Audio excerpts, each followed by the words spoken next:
Bonjour à toutes et tous, ravi de vous retrouver pour ce nouveau numéro d'Afrique Hebdo. Soyez les bienvenus. Voici nos titres cette semaine. À la une, le défi des écoliers sourds et malentendants au Bénin. Malgré un système éducatif à la hauteur, ils peinent toujours à s'intégrer.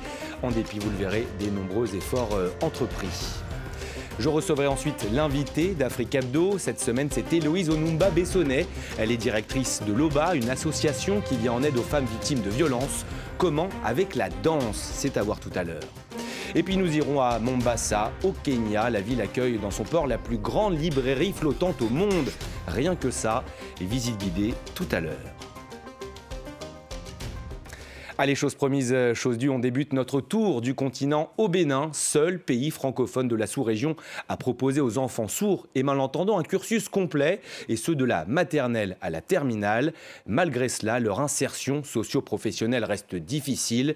C'était sans compter sans les efforts de ceux qui se mobilisent au quotidien pour rendre cette minorité visible. Reportage Emmanuel Sodji avec Cynthia Aigron. Dans cet établissement scolaire du sud du Bénin, élèves entendants et malentendants sont logés à la même enseigne. La communication entre eux ne pose aucun problème. Nous sommes au centre d'accueil, d'éducation et d'intégration des sourds de Luo à Porto Novo.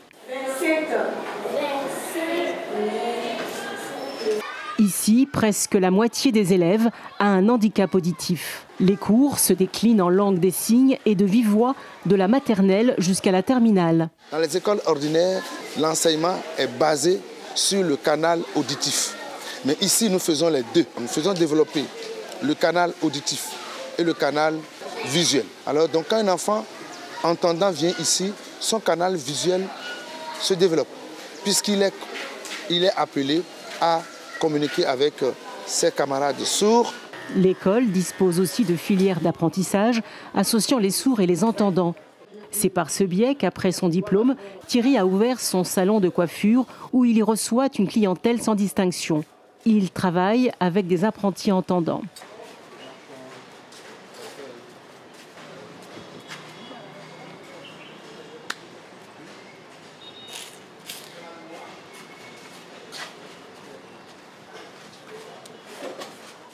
C'est pour briser le silence et supprimer les barrières que Douria Dansou, ancien élève du Centre des sourds de Luo, a décidé d'enseigner la langue des signes aux entendants. Nous sommes souvent prêts d'apprendre d'autres langues étrangères. La langue des signes aussi est une langue. C'est un moyen de communication, un outil qui facilite l'intégration des personnes handicapées auditives.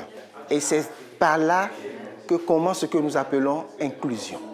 En juin dernier, le gouvernement béninois a adopté une loi qui oblige les entreprises publiques à réserver un quota de 5% des postes aux personnes handicapées. Sa vie, elle la consacre à accompagner des femmes victimes de violences, notamment sexuelles en temps de guerre. Elle, c'est Héloïse Onumba Bessonnet. Bonjour. Bonjour. Merci d'avoir accepté notre invitation.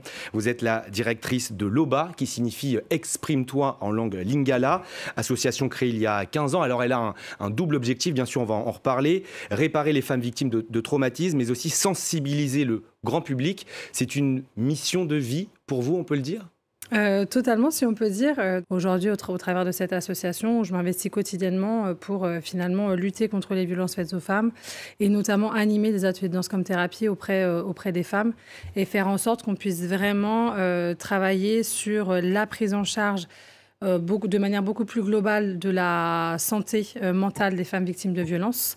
Et effectivement qu'on puisse aussi avoir tout un aspect un peu plus compréhension, puisque finalement ces femmes elles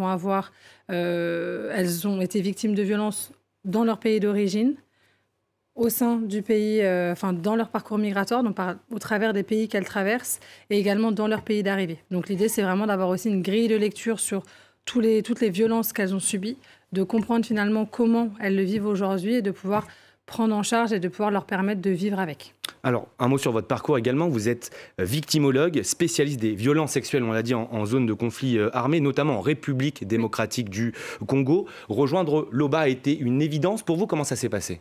Oui, bah c'est vrai que souvent je parle un peu d'évidence. Moi, je suis franco-congolaise, donc pour moi, voilà, tout ce qui se passe en RDC, je le suis forcément depuis très longtemps.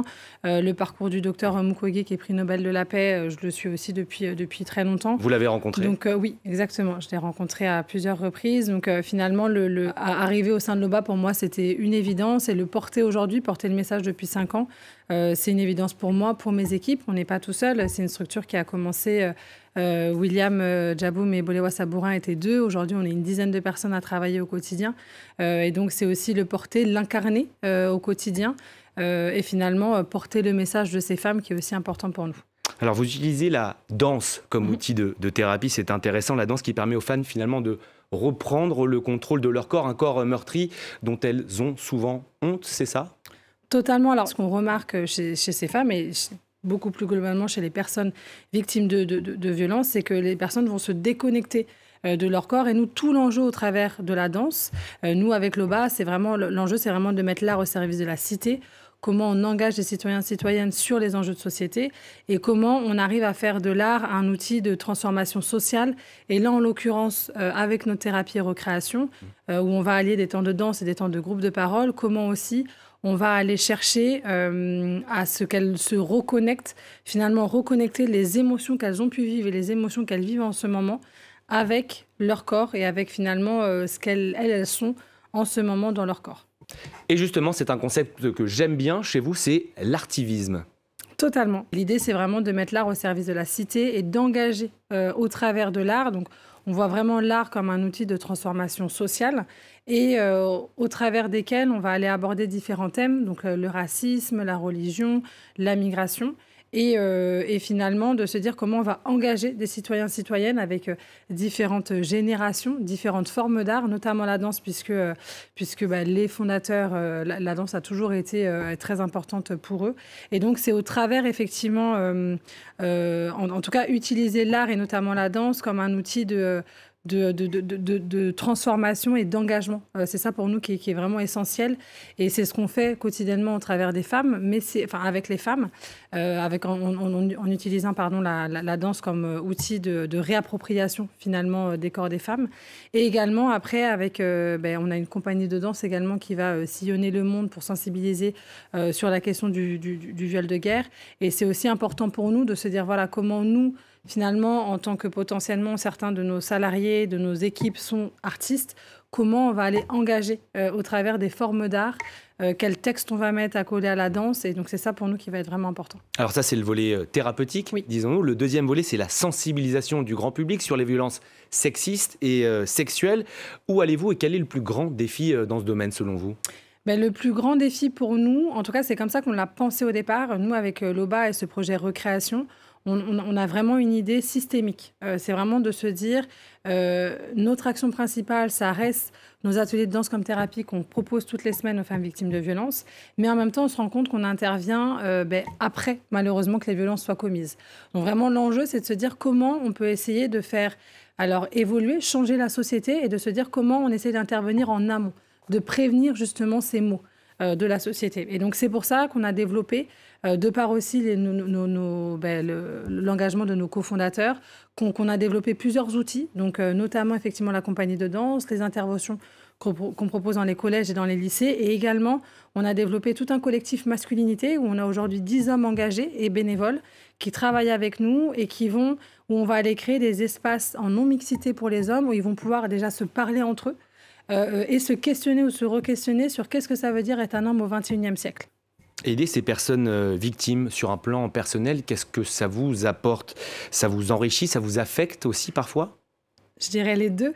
Je pense qu'on peut pas, je reste humaine, donc on peut pas non plus ne pas être touchée parce que les femmes et les collégiens, collégiennes peuvent nous dire.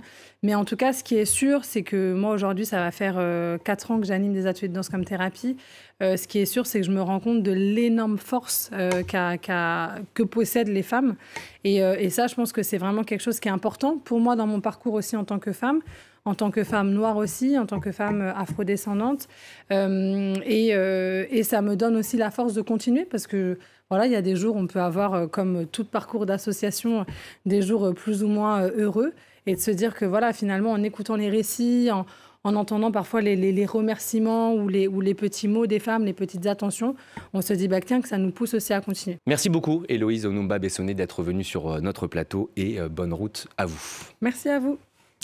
Direction désormais le Kenya, Mombasa, dont le port accueille un bateau pas comme les autres. Vous allez le voir, il s'agit de la plus grande librairie flottante au monde. Tout simplement, plus de 5000 livres y sont disponibles. Une façon de faire découvrir la lecture, mais aussi de nouvelles cultures. Reportage pour France 24, il est signé Bastien Renouille. Cela fait près d'un mois qu'il est au Kenya et il ne désemplit pas. Chaque jour, des centaines d'enfants viennent visiter le Logos Hope. Avec leurs parents ou en sortie scolaire, le ferry suscite la curiosité. Certains ne sont jamais sortis du village, alors vous imaginez, c'est une sacrée expérience de monter sur un bateau aussi grand. C'est aussi la première fois pour certains professeurs, donc c'est vraiment une bonne expérience et nous sommes ravis. Asie, Moyen-Orient et maintenant Afrique, l'ONG Good Books for All, de bons livres pour tous en français, sillonne les océans depuis les années 70. À bord, les bénévoles viennent d'une soixantaine de pays. John est originaire de Tanzanie. C'est une super expérience. En naviguant, vous prenez confiance en vous. Et cela permet aussi de rencontrer beaucoup de personnes, de différents continents, différents pays. Vraiment, pour moi, c'est une super expérience. J'apprends beaucoup de ces gens. Enfants en bas âge ou adultes, tout le monde doit pouvoir trouver un livre qui lui correspond. Ouvrages de géopolitique, manuels de cuisine ou encore romans. En ce moment, les 5000 références sont exposées en anglais. Mais les 800 000 livres en réserve sont aussi en français, en espagnol ou en portugais et changent en fonction des villes visitées. Les endroits comme celui-là, c'est très rare. Il y en a à Nairobi, mais à Mombasa, ce n'est pas facile de trouver des librairies comme celle-ci. Je trouve ça très bien. Quand il quittera la deuxième ville du Kenya dans quelques jours, le navire s'arrêtera à Dar es Salaam en Tanzanie, avant de se rendre à Madagascar fin octobre, puis au Mozambique. Et c'est la fin de ce numéro d'Afrique Hebdo. Restez avec nous sur France 24, l'information continue.